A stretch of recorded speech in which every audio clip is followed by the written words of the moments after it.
Hello दोस्तों, स्वागत है आप सभी का आपके अपने एस क्यूब टीवी में। मैं हूं आपके साथ आपकी अपनी होस्ट और दोस्त रजनी बरारा। और आज के हमारे शो में एक बार फिर से बहुत ही खास मेहमान जो है वो जुड़ चुके हैं। जी हाँ, वो एक योगा गुरु हैं और उनका नाम है लल्लन नारायण देव। जी हाँ दोस्तों, ये एक मेटलर्जी इंजीनियर होने के साथ साथ ये एक योगा गुरु भी है। और आज के हमारे इस एपिसोड में हम एल एन नारायण देव जी से बात करने वाले हैं आयुर्वेदिक वर्सेस एलोपैथी के बारे में। जी हाँ, हाल ही में एक बहुत बड़ी कंट्रोवर्सी भी हुई थी, जैसा कि आप सभी जानते हैं, जहां पर बहुत सारा डिस्कशन हुआ था, बहुत कॉन्वर्सेशंस हुई थी, डिस्कशन हुआ था, बहुत कंट्रोवर्सी हो गई थी कि क्या ज्यादा बेटर है, आयुर्वेद ज्यादा बेटर है या फिर एलोपैथी ज्यादा बेटर है।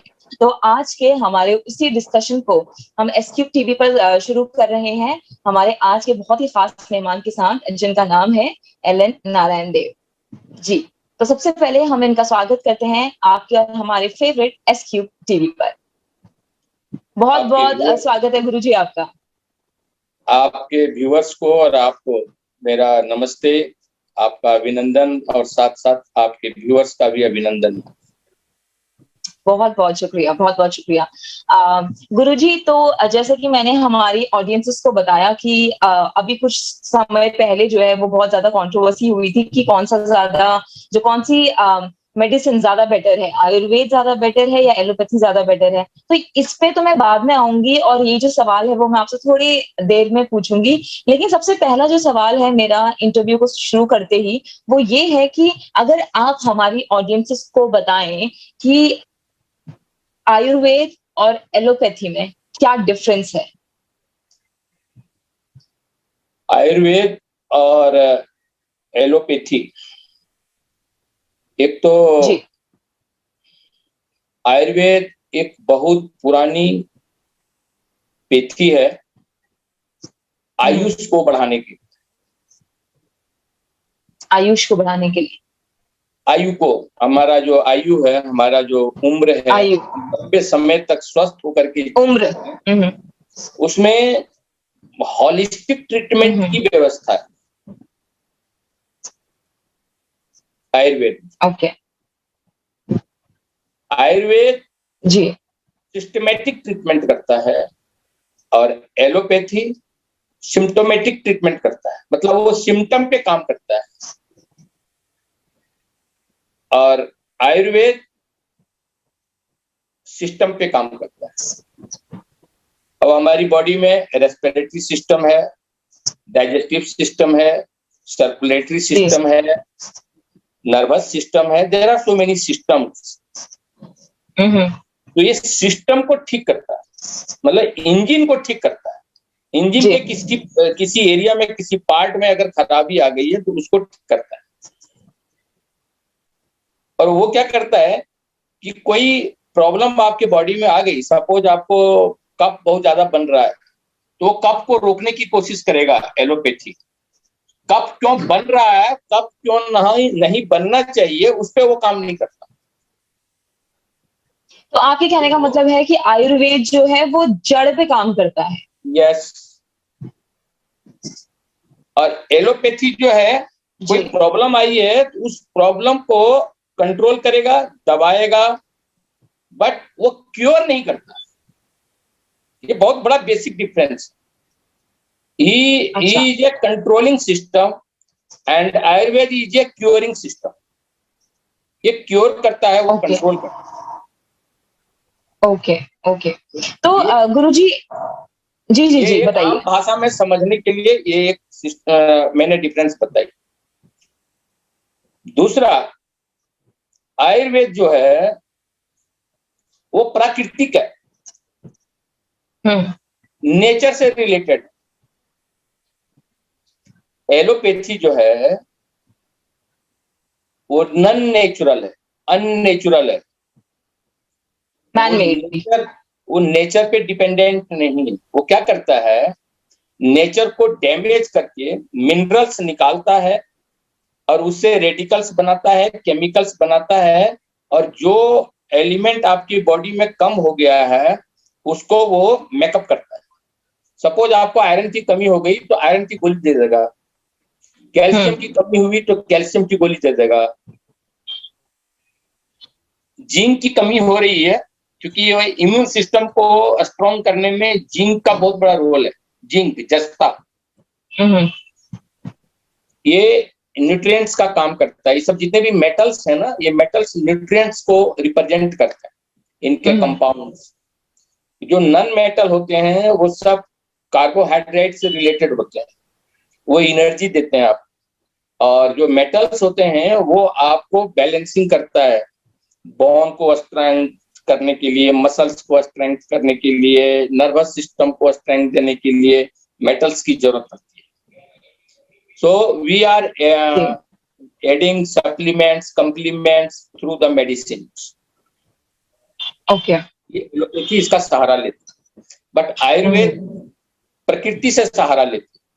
अब जैसे आप टमाटर, लहसुन, प्याज, अदरक, हल्दी, एलोवेरा, नीम, गिलोई, बेलपत्र, ये सब जितने भी हमारे ट्रीज हैं, पौधे हैं, हर्ब्स हैं, सर्ब्स हैं, इन सब में अलग अलग मेटल्स की मात्रा, किसी में जैसे नीम में आप देखेंगे तो कोई मेटल्स बहुत ज्यादा है, बट है 118 एलिमेंट्स सारे हैं उसमें। अगर आप नींबोली लेंगे, नीम का पत्ता लेंगे, नीम का तना लेंगे, का छाल लेंगे, नीम का जड़ लेंगे, और अगर आप सबको केमिकली आप डिवाइड करेंगे तो आपको 118 एलिमेंट मिलेंगे उसमें। मात्रा अलग अलग होगी, जड़ में अलग होगा तो तना के छाल में अलग होगा, तो पत्ते में अलग होगा, तो उसके फल में अलग होगा, तो उसके फूल में अलग होगा। और हमारे ये जितने महर्षि थे वो इसको एनालाइज करते थे, विजुलाइज करते थे, और उसके आधार पे बॉडी में आपका क्या रिक्वायरमेंट है, क्या कम पड़ गया है, तो उसको वो मेकअप करते थे इसके सहारे। लेकिन किसी एक एलिमेंट को एक्सेस में नहीं देते थे। अब आप आयरन की गोली ले रहे हैं ना, तो उसमें आयरन की मात्रा को आप नेचर, हमारी बॉडी को कितना रिक्वायरमेंट है उसके अनुसार आयरन की गोली कोई डॉक्टर नहीं देता, और कोई बैलेंस नहीं बैठा सकता। मानव के अंदर में ये शक्ति नहीं है कि हमारी बॉडी में कितनी आयरन है और हमको कितना इसमें फीड करना है। ही कांट एनालाइज, कोई मशीन नहीं बनी अभी। इसीलिए एलोपैथी की कोई भी मेडिसिन का साइड इफेक्ट होता है। अब आपने आयरन आपने ज्यादा दे दी तो उसको डाइजेस्ट करने के लिए लीवर को ज्यादा काम करना पड़ेगा, स्टोमक को ज्यादा काम करना पड़ेगा, किडनी के ओवरलोड होगा। इसीलिए कोई डायबिटिक पेशेंट है और अगर वो रेगुलर मेडिसिन ले रहा है तो उसकी किडनी फेल होती है, फिर लीवर फेल होता है, फिर आंख फेल होता है। उसका कारण यही।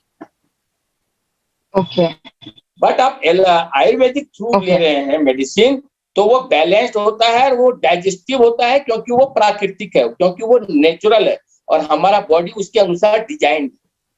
हमारा बॉडी केमिकल के अनुसार डिजाइन नहीं, क्योंकि केमिकल में कंपोजिशन फिक्स करना, कितना बॉडी में आपको जरूरत है, रोज चेंज हो रहा है। कौन डॉक्टर रोज एनालाइज कर रहा है आपके ब्लड को, आपके यूरिन को, आपके स्टूल को, आपके जो आप नोस्ट्रिल से एयर बाहर छोड़ रहे हैं उसमें कितना केमिकल्स फेंक रहे हैं, कितना नहीं फेंकना चाहिए, कौन एनालाइज कर रहा है? There is any system? No, can't be managed. therefore it's having the side effect, but through Ayurvedic, Maharshi Charak, महर्षि सुश्रुत, महर्षि धन्वंतरी, वो तो जो भोजन है ना, भोजन को ही बोलते हैं कि दवा के रूप में लिया जाए, तो आपका सब कुछ बैलेंस रहेगा। बट फिर भी कुछ अगर गड़बड़ हो जाता है तो उसकी बैलेंस करने के लिए प्रकृति के द्वारा उनको सप्लाई दिया जाता है। इसीलिए भगवान शंकर अपनी बॉडी को कूल करने के लिए, कूल रखने के लिए वो बेलपत्र का सेवन करते थे। अच्छा, आपकी बॉडी में हीट ज्यादा हो रही है, आप 11 बेलपत्र आप लीजिए, और आप अपनी बॉडी का टेम्परेचर मेजर कीजिए, 2 घंटे के बाद अपनी बॉडी की टेम्परेचर 1 से 2 डिग्री सेंटीग्रेड कम हो जाएगी। ऐसा है, आपको 104 डिग्री बुखार हो रहा है, आप उनको 11 बेलपत्र खिला करके देखिए, बॉडी कूल डाउन हो जाएगी, 95 पे पहुंच जाएगी। अच्छा, यू कैन डू इट। क्यों? क्योंकि उसमें कूलिंग इफेक्ट है, वो बॉडी को कूल डाउन कर देता है। उनको जब भी क्रोध आता था तो वो बेलपत्र का सेवन करते थे, इसीलिए उनको बेलपत्र उनको क्यों चढ़ाया जाता है? क्योंकि उनको अच्छा लगता था, वो उनका प्रिय भोजन था, इसीलिए हम आज भी उनको अर्पण करते हैं। अच्छा, किसी चीज को, किसी व्यक्ति को आपको खुश करना है तो आप कैसे खुश करते हैं किसी व्यक्ति को? उसके पसंद की चीज उसे देकर। जो उस व्यक्ति को पसंद है उस चीज को आप अगर उसको गिफ्ट कर देते हैं तो व्यक्ति खुश हो जाता है। जी।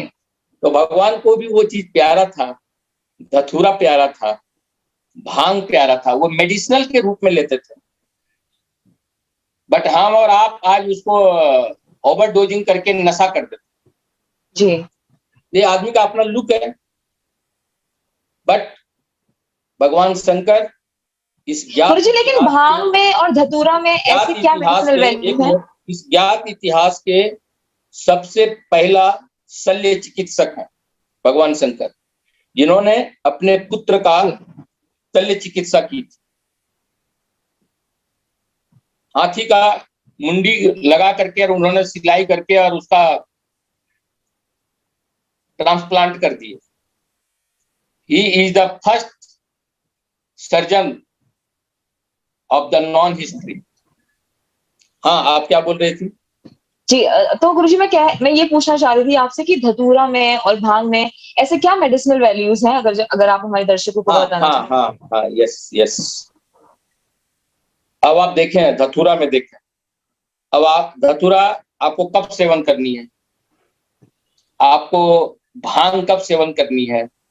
किसी को भी भूख नहीं लग रही है, भोजन डाइजेस्ट नहीं हो रहा है, उसका भांग के पत्ते को थोड़ा सा पीस करके उसको खिलाइए, वो लीवर की फंक्शनिंग को स्मूथ करती है, तो एंजाइम्स रिलीज होना शुरू हो जाता है, तो उसको भूख लगना चालू हो जाएगा।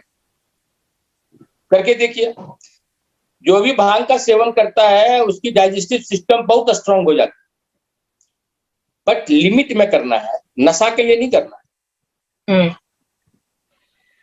अब धतूरा का सेवन कब करना है? किसी को बहुत ज्यादा नशा का आदत पड़ी हुई है, किसी को नशा छुड़वाना है, उसको धतूरा का जो बीज होता है ना, उसको पीस करके भांग के साथ उसको दीजिए, बहुत छोटी मात्रा में। आप देखेंगे 7 से 8 दिन के अंदर अंदर इंडोफिन एक केमिकल होता है, उस इंडोफिन केमिकल के कारण नशा का सेवन करने का वो आदी हो जाता है। कोई भी आदमी, उसका लेवल अगर लो हो गया है तो उसे डिमांड है, वो किसी न किसी चीज का नशा करेगा।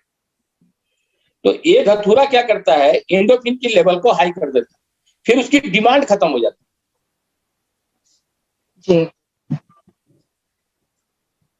तो हमारी बॉडी में लीवर अकेला 500 तरीके का मेडिसिन बनाता है, 500 types medicine generating through our liver. It is a pharmaceutical unit. ये परमात्मा ने आपको बना करके दिया हुआ है। अगर आपने इसका सही रख रखाव किया तो बाहर के फार्मास्यूटिकल यूनिट से आपको दवा लेने की जरूरत नहीं पड़ेगी। अच्छा, कैसे हेल्दी रखा जाए फिर लीवर को?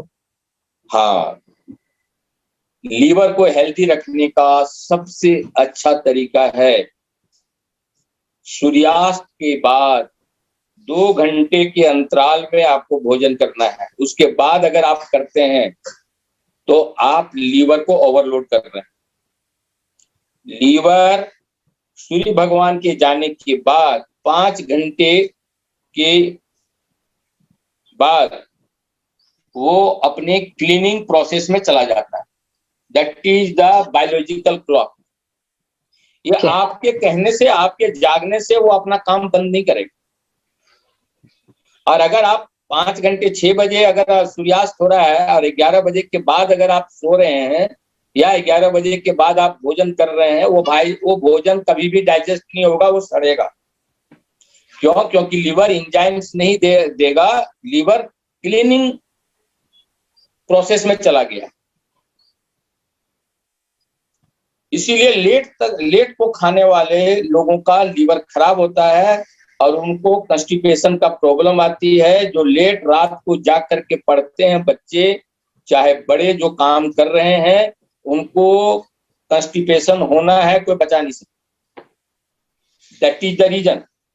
उसको 4 घंटे का टाइम चाहिए बायोलॉजिकल क्लॉक के अनुसार। लीवर को अपनी क्लीनिंग करने के लिए, जो भी टॉक्सिन है उसको बाहर निकालने के लिए 4 घंटा उसको चाहिए। उस समय उसको कोई ओवरलोडिंग नहीं करना है, उससे एंजाइम नहीं मांगना है।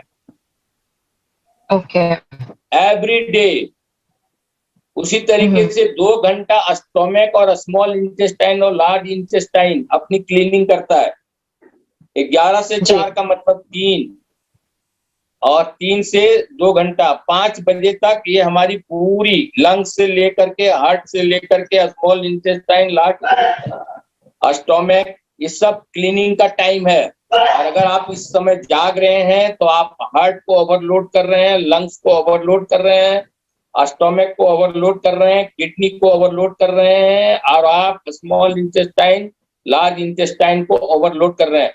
इट इज योर लुक कि आप क्या करना चाहते हैं अपने शरीर के साथ। Okay okay. एक मेडिकल साइंटिस्ट बोले, उनका मैंने एक पढ़ा था, वो बोल रहे हैं कि रात को जाग करके नौकरी करने वाले को अगर 1 करोड़ रुपया भी छोड़ना पड़े तो छोड़ देना चाहिए। अच्छा। अगर उनकी नाइट शिफ्ट ड्यूटी लग रही है और वो उसको 1 करोड़ रुपया दिया जा रहा है महीने का, तब भी उसको त्याग कर देना चाहिए।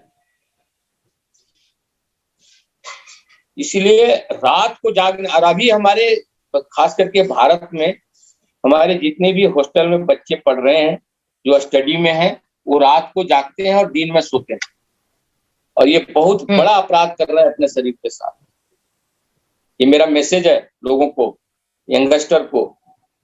अरे भैया, सोना तो है 6 घंटा, आप दिन में सो या रात में सो, बट बायोलॉजिकल क्लॉक के अनुसार सो ना। 6 घंटा तो यो भी दिन में आपको टाइम देना ही है सोने में, तो why not you are giving in the night? क्यों डिस्टर्ब कर रहे हो अपने शरीर के बायोलॉजिकल क्लॉक को, डिस्टर्ब कर रहे हो?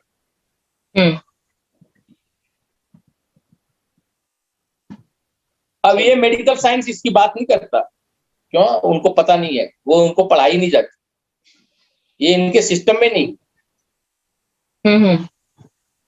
ये इसकी चर्चा ही नहीं करते। क्या फर्क पड़ता है, रात को जगह दिन में पढ़े, क्या फर्क पड़ता है? बट जो शरीर का डिजाइन है वो आप बदल नहीं सकते। ये आपका बनाया हुआ थोड़ी है शरीर, ये तो ईश्वर के द्वारा निर्मित है, और इन्होंने अपना किट डाल रखी है। जीपीएस आपके शरीर में डाला हुआ है, उससे वो कनेक्टेड है। आप कुछ भी करोगे, गलती सलती, वो ऐसा नहीं है कि उनके पास रिकॉर्ड नहीं जा रही, सब जा रही। बिल्कुल। तो गुरुजी, मैं ये पूछना चाहूंगी कि आयुर्वेद से कोई साइड इफेक्ट नहीं, आप ये कहेंगे कि आयुर्वेद से कोई साइड इफेक्ट नहीं है और एलोपैथी से है? आयुर्वेद से साइड इफेक्ट तब है जब आप ओवर डोजिंग कर दें। आप खाना ही अगर ओवर डोजिंग कर देंगे तो साइड इफेक्ट होगा या नहीं होगा? बिल्कुल होगा। होगा या नहीं होगा? आप पानी एक्सेस पी लीजिए जी। पानी जीवन रक्षक है, बिल्कुल। लेकिन अगर आप एक्सेस पी दें तो? जी हाँ, ओवरलोड से तकलीफ हो जाती है। हाँ, तो बैलेंस वे में अगर आप आयुर्वेदिक मेडिसिन ले रहे हैं और नॉन है, बीमार अच्छे डायग्नोस्ट करने वाले अगर वैद्य राज हैं, तो उसका साइड इफेक्ट नहीं है, केमिकली साइड इफेक्ट नहीं जी। लेकिन एलोपैथी का एक भी मेडिसिन ऐसा नहीं है धरती पे इन्होंने बनाया है जिसका साइड इफेक्ट ना हो। और उसका कारण क्या है मैंने बता दिया, क्योंकि उसका कंपोजिशन हमारी बॉडी के कंपोजिशन के साथ मैच नहीं करता। लेकिन आयुर्वेद जो प्रकृति के अनुसार आ रहा है वो बैलेंस्ड ऑलरेडी है, क्योंकि वो परमात्मा के द्वारा डिजाइंड है, इंसान के द्वारा डिजाइन नहीं है वो।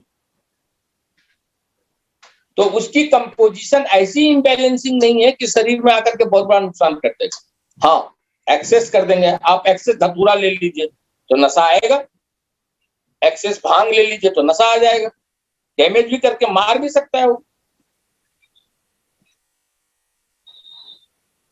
धतूरा एक्सेस दे दें तो आदमी मरेगा या नहीं मरेगा? तो गुरुजी, कोरोना से लड़ने के लिए, कोरोना वायरस से लड़ने के लिए कौन सी तकनीक ज्यादा बेहतर है, आयुर्वेद या फिर एलोपैथी? देखिए, अब मैं बताता हूँ। कोरोना आप सबने फेस किया है। आपने डायरेक्ट अगर फेस नहीं किया तो आपके फैमिली में किसी ने फेस किया होगा जी। कोरोना ने किया क्या आकर के हमारे शरीर में? हमारे जो इंटरनल ऑर्गन्स है, लंग्स, हार्ट, लीवर, किसी की किडनी, जो वीक था उसको उसने डैमेज कर दिया। जहां कमजोर मिला उसको उसने डैमेज किया। आया कहाँ? नॉस्ट्रिल के थ्रू हमारे एंट्री हुई कोरोना वायरस की, और ये जो नाक का जो ये पार्ट है ना, यहाँ जा करके, और ये फिर भी के शेप में नीचे उतरता है, लंग्स के में जाकर के कनेक्ट होता है, जो एयर पाइप है। ये जो भी वाली पार्ट जहां ये ऐसे करके झुक रहा है ना, इस जगह कोरोना वायरस यहाँ आकर के रुक जाता है। रुक करके पहले अपने फैमिली को बढ़ाता है, ठीक है। जब तक वो फैमिली नहीं बढ़ाता है तब तक आपके बॉडी में आपको किसी तरीके का सिम्टम्स नहीं दिखेगा। जब वो फैमिली बढ़ा लेता है तब वो लंग्स के तरफ ट्रेवल करता है और लंग्स को जाकर के वो डैमेज करना शुरू कर देता है। जो हमारा इंटरनल पार्ट्स है लंग्स का, जो क्या बोलते हैं, जो छतरी है, वहां जाकर के हमारे बैक्टीरियाज को वो डैमेज कर देता है। वहां से इंफेक्शन शुरू होता है। जब आपका इंफेक्शन शुरू हो गया, जो बैक्टीरिया हम जो एयर ले रहे हैं उससे जो ऑक्सीजन को एब्जॉर्ब करने वाला बैक्टीरियाज है, वो अगर सैनिक डैमेज हो गया तो वही बैक्टीरियाज ऑक्सीजन को लेकर के अपने हार्ट के थर्ड चैम्बर और फोर्थ चैम्बर में ब्लड में डिजोल्व करने जाता है वो बैक्टीरिया। अगर वो बैक्टीरिया की संख्या कम होते चली गई तो आपके ब्लड में ऑक्सीजन का लेवल कम हो जाएगा। Is it right? यस। और अगर ऑक्सीजन का लेवल कम हो गया तो आपके जो अदर जो ऑर्गन्स वीक है वो सडनली क्या होगा? कोलैप्स होना शुरू हो जाए। बिल्कुल जी। ये इसका प्रोसेस है कोरोना का जी। अब है कि अब ये जो कोरोना वायरस ने अपना जो फैमिली बढ़ाया, इसको डैमेज करने के लिए, इसको मारने के लिए या डैमेज करने के लिए कि हम इसके प्रभाव को कम कर सकें, इसका हमारे पास नॉन दो पैथी है, एलोपैथी है, आयुर्वेदिक है और होम्योपैथी। ये सब 3-4 पैथी हैं जो ज्यादा फेमस हैं, जो ज्यादा वर्क कर रहे हैं इस पे। अब है कि हमारी बॉडी को बगैर डैमेज और अदर पार्ट्स को डैमेज किए हुए बगैर कौन सी पैथी जल्दी से रिकवर कर सकता है। तो इसमें मैंने पाया, हमने खुद एक्सपेरिमेंट किया, आपके देहरादून में ही एक पेयर्स को मैक्स हॉस्पिटल ने हॉस्पिटलाइज करने से मना कर दिया कि आप ट्रीटेबल नहीं है आपका, उन्होंने एक्सेप्ट ही नहीं किया। उनकी बहुत ज्यादा डैमेज हो गई थी। तो उनके एक रिलेटिव्स है रुद्रपुर में, वहीं उत्तराखंड में, उन्होंने मेरे को फोन किया कि ऐसे ऐसे केस है, आप क्या करें। हम कहे देखो अब आपके पास कोई ऑप्शन नहीं है, अब देहरादून से कहाँ जाओगे आप भाग करके। दिल्ली की स्थिति ऐसे ही खराब है, वहां तो और हॉस्पिटलाइज कोई नहीं करेगा। वहां तो लाइन लगी हुई है, बाहर बैठे हुए हैं लोग, इंतजार कर रहे हैं अपनी एंट्री का। जी। अब आपको मैं जो बोल रहा हूं उनको घर पे ही वो सब कराइए। हॉस्पिटल में भागने से कोई फायदा नहीं है, क्योंकि आपको 24 घंटा लग जाएगा हॉस्पिटलाइज करने में। तब तक आप क्या करोगे? कितना देर एम्बुलेंस में रखोगे आप? वो वापस वो घर पे आ गए और हमने उनको 2-3 टिप्स बताई। एक, एरेशन बढ़ाया। मैंने बोला उनको पेट के बल लेट जाओ, एक तकिया रखो यहाँ, और आप कंटिन्यूअस लॉन्ग ब्रीदिंग करो जितना हो सके, जितना हो सके। इस जगह ये देखिए, जहां हमारा हार्ट और जहां स्टोमक दोनों का जो जर्नी पॉइंट, कनेक्टिंग पॉइंट है, उस जगह मैंने बोला एक तकिया रखो, ठीक है, और लॉन्ग ब्रीदिंग करो जी। जितना देर आप उल्टा लेट करके जितना देर आप कर सकते हो, इसी मुद्रा में ज्यादा देर तक सोना है। चित लेट करके सोना बंद कर दो अभी। आप विश्वास नहीं करोगे, इससे उनका 5 ऑक्सीजन लेवल बढ़ गया, 70 से 75 हो गया विदिन 10 से 15 मिनट्स। एक तो उनको विश्वास हुआ कि हाँ कुछ हो सकता है। एक, फिर हमने उनको बोला कि आप इमीडिएट, हमको रात को 8 बजे इंफॉर्मेशन मिला, मैंने उनको बोला इमीडिएट लहसुन, हल्दी, अदरक और प्याज, इन 4 को 100-100 ग्राम लेकर के मिक्सर में मिक्स करके पेस्ट बनाइए, और लंग्स के ऊपर पूरा ये जो पूरा पार्ट है, इस पूरे पार्ट पे उसका लेप लगा करके और सूती कपड़े से 4-5 फेरे से उसको लपेटा मार दीजिए। इससे ये हीट, इसके रिएक्शन से बहुत ज्यादा हीट जनरेट होता है, तो हीट बाहर ना जा करके अंदर पेनेट्रेट करे, तो अंदर पेनेट्रेट होने के कारण उस हीट से कोरोना वायरस मर जाता है। और जो हमारा लंग्स में जो कफ जम गया था उसको मेल्ट करके स्टूल के थ्रू वो बाहर कर देता है, या नासिका के थ्रू, नॉस्ट्रिल के थ्रू, या कफ खांसने के थ्रू कफ निकल जाएगा। आप बिलीव नहीं करेंगे, 11 बजते बजते वो 1 घंटे में 9 बजे उन्होंने, जैसे मैंने बोला 9 बजे अरेंज करके उनको लेप तक लगा दिया। मरता क्या नहीं करता। बिल्कुल। 11 बजे मैं सोने जा रहा था, उस समय न्यूज आया कि अभी उनका ऑक्सीजन लेवल 85 चल रहा है।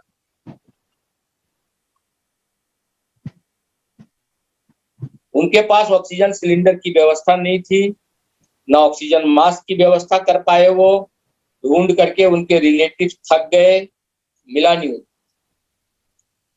बताइए ये इस पेशेंट का क्या हाल होता। बिल्कुल। और आज वो दोनों सरवाइव कर रहे हैं और 100% सही हो गए 4 दिन के अंदर में। उस बहन जी को पूरा यूरिन बंद हो गया था, यूरिन डिस्चार्ज नहीं हो रहा था। तो यूरिन डिस्चार्ज करने के लिए हमने बोला कि आप 10 ग्राम धनिया जो होता है ना, धनिया का नाम सुना है आपने?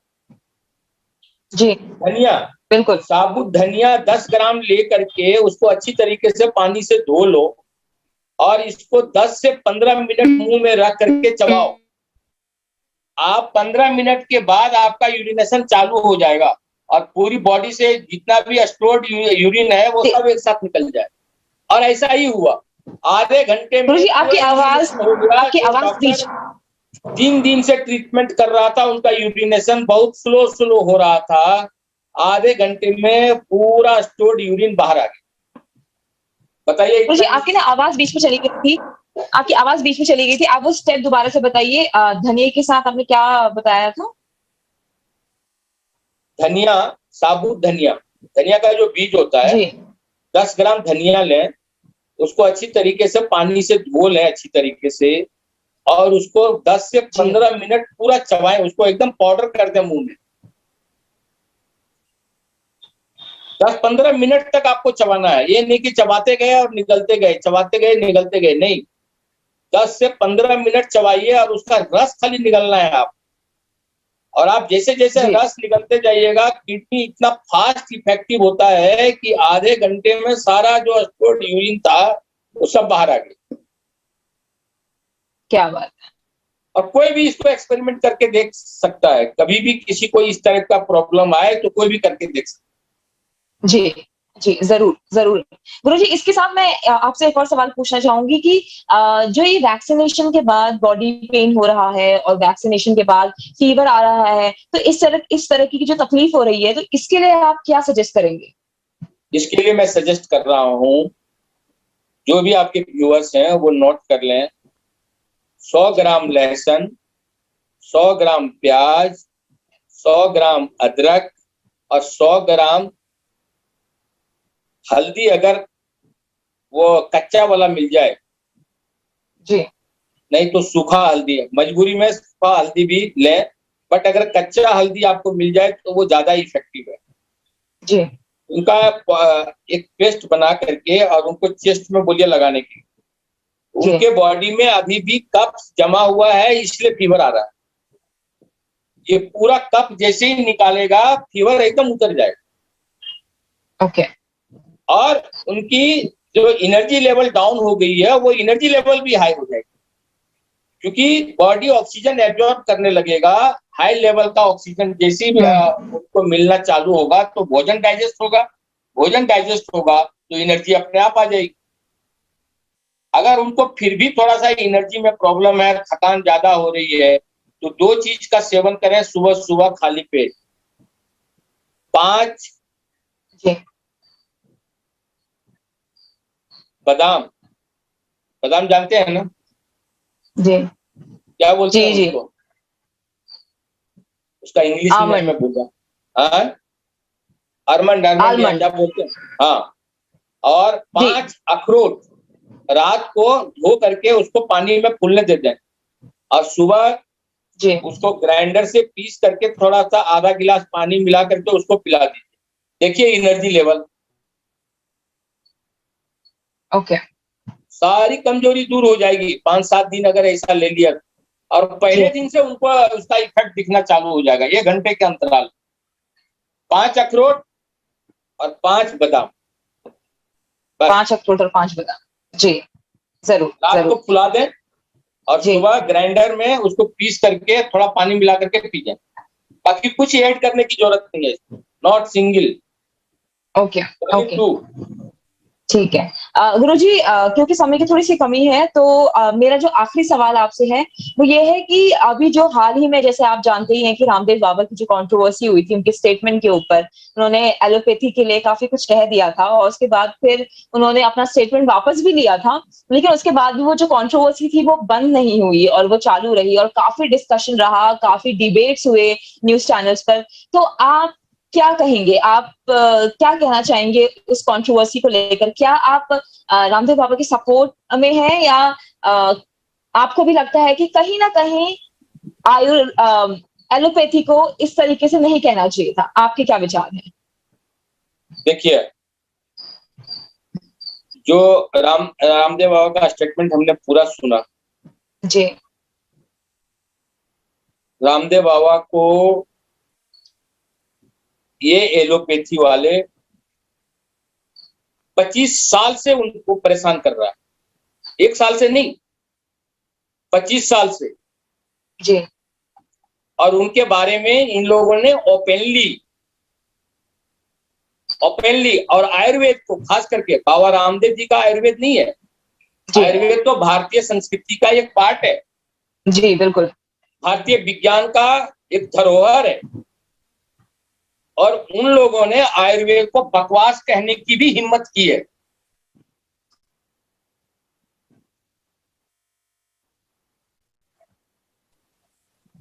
उन लोगों ने आयुर्वेद को बदनाम करने के लिए सारे षड्यंत्र किए हैं और ये आप लोग को भी पता होगा और आपके व्यूअर्स को भी पता हो। आज भी किसी डॉक्टर से आप बात कीजिए तो बोलेगा यार क्या आयुर्वेद की बात करते हैं, ऐसे बकवास करते हैं वो। अच्छा, जब वो आयुर्वेद को पढ़े नहीं है फिर वो स्टेटमेंट देने के अधिकारी कैसे हो जाते हैं? हमने एलोपैथी को पढ़ा नहीं है, इसलिए एलोपैथी को हम ब्लेम नहीं कर रहे हैं। हम एलोपैथी और आयुर्वेद को केवल डिफाइन कर रहे हैं कि वो इस सिस्टम पे काम करता है, ये इस सिस्टम पे काम करता है।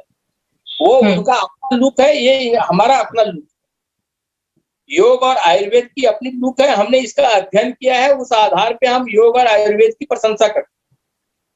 योग और आयुर्वेद के बारे में हम अपने लर्निंग के बाद हमने अपने जो एक्सपेरिमेंट किया, हमने जो अनुभूति सत्य जो हमने अपने सामने देखा है, उसके आधार पे हम स्टेटमेंट दे रहे हैं। लेकिन एलोपैथी वाले ने आयुर्वेद को जरा सा पढ़ा नहीं, और उनसे स्टेटमेंट आप किसी डॉक्टर से बात करके देख लीजिए, वो इसी तरीके से बात करते हैं आज भी। या तो उनका घमंड ऐसा है कि मैं ही नॉलेज वाला हूँ, एक टाई बांध लेते हैं तो समझते हैं कि ज्ञान केवल मेरे को ही है, बाकी सब तो बकवास। उसके लिए वो जवाब देना स्वामी रामदेव जी का एकदम सही। जो पावरफुल आदमी होगा वही ऐसे षड्यंत्रकारियों को जवाब दे सकता है, और ऐसे लोगों को सामने आकर के जवाब देना भी चाहिए। उसका मैं पूरा समर्थन करता हूं। भाषा में मर्यादा रखना ये अलग बात, बट ऐसे लोगों को जवाब तो मिलना ही चाहिए, क्योंकि इन लोगों ने 200 साल से इस देश को बहुत अच्छे तरीके से लूटा है और आज भी लूट रहे हैं। और इसमें कितने भ्रष्टाचार है, किस तरीके से हमारी जनता को लूट रहे हैं, ये कोई छुपी हुई बात नहीं है। आपके परिवार के साथ भी हुआ होगा, आपके समाज के साथ भी हुआ है, और हमारे परिवार के साथ भी हुआ है, और हमारे समाज के साथ भी हुआ है, ये हम देख रहे हैं।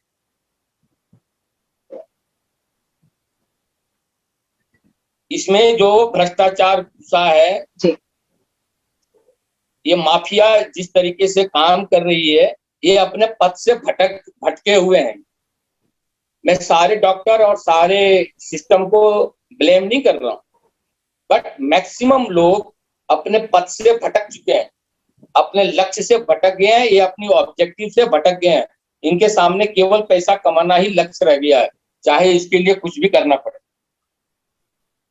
इसलिए ऐसे को जो रिप्रेजेंट कर रहे हैं और जो आज तक हमारे आयुर्वेद और योग को डैमेज किए हैं, वैसे लोगों को विरोध तो होना ही चाहिए, और उसका मैं पूरा समर्थन करता हूँ। ओके ओके, बहुत बहुत शुक्रिया गुरुजी आपका हमारे शो पर आने के लिए, हमसे बातें करने के लिए। वो अपने नॉलेज का सही सदुपयोग करें समाज के प्रति। जो मेरा नॉलेज है वो हम अपने नॉलेज को अपने समाज के उत्थान के लिए उपयोग करना चाहिए। बस दोनों में कोई कंट्रोवर्सी अगर उत्पन्न करना चाहता है वो, तो फिर ये गलत। अब विरोध होगा और अच्छी तरीके से विरोध होगा। जी जी, चलिए, बहुत बहुत शुक्रिया गुरुजी आपका हमारे शो पर आने के लिए, एसक्यूब टीवी पर आने के लिए, हमसे बात करने के लिए। और बहुत अच्छा लगा आपसे बात करके, और आपने इतने अच्छी तरीके से हर बार की तरह आप हर बार आते हैं और इतने बढ़िया तरीके से इतने अच्छे अच्छे नुस्खे बताते हैं। और क्योंकि अगर टाइम की कमी नहीं होती, वक्त की कमी नहीं होती, तो हम तो घंटा 2 घंटा आपसे बैठकर बात करते और आपसे इतने अच्छे अच्छे सुझाव लेते, इतने अच्छे अच्छे रेमेडीज जो आप बताते हैं वो लेते। लेकिन क्योंकि हमारे पास समय की कमी है, तो अभी हम आपसे इजाजत चाहेंगे, लेकिन हम अगले हफ्ते एक दूसरे एपिसोड के साथ, एक नए एपिसोड के साथ और आपके और सारी रेमेडीज के साथ वापस आना चाहेंगे। बहुत बहुत धन्यवाद, बहुत बहुत साधुवाद इस इंटरव्यू को ऑर्गेनाइज करने के लिए आपको और आपके व्यूअर्स को, जो इन्होंने ध्यान से सुना, उसके लिए बहुत बहुत साधुवाद, बहुत बहुत धन्यवाद। भारत माता की जय। वंदे मातरम। जी दोस्तों, अभी के लिए इतना ही। आप देखते रहिए एसक्यूब टीवी।